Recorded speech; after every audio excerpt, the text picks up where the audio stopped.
propos, je voudrais dire merci à la CCRI MOA et à l'Union européenne TAF, partenaires qui nous ont permis de bénéficier de cette formation et qui a choisi la Côte d'Ivoire comme lieu de formation.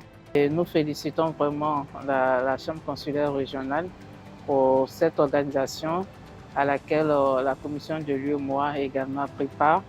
Et il est bon de rappeler qu'avec la Chambre consulaire régionale de l'UEMOA, nous avons mis en place une stratégie ZLECAf qui est en train d'être déroulée à travers ces activités.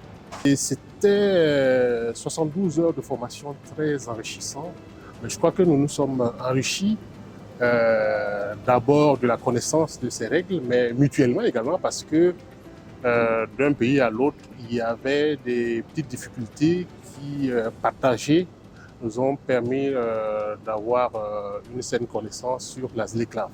C'est vraiment les partenaires de la ZLECAf qui sont réunis dans cet atelier. Et nous avons, au cours de ces 3 jours, internalisé, comprendre, poser des questions pour comprendre davantage l'outil mis en place.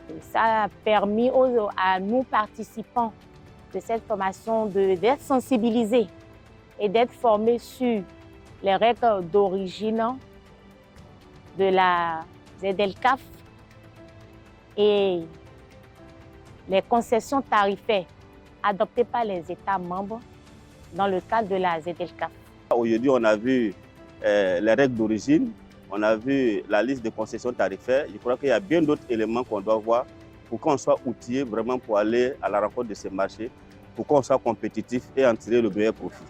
C'est vrai qu'aujourd'hui, nous parlons beaucoup de ZLECAf, mais les fondamentaux, c'est ce qu'il faut apporter donc, surtout aux opérateurs économiques que nous sommes, pour que nous puissions vraiment saisir et comprendre les enjeux de la ZLECAf pour pouvoir l'intégrer et nous préparer à aller sur les marchés étrangers.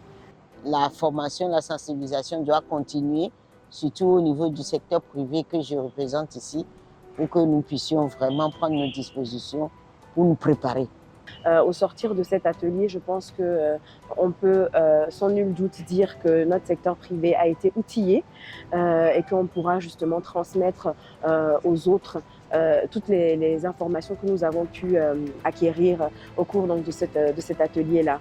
Les perspectives, c'est qu'au retour chez nous, nous puissions relayer l'information auprès des acteurs du secteur privé, les sensibiliser sur ces outils que nous avons eu la chance d'apprendre ici.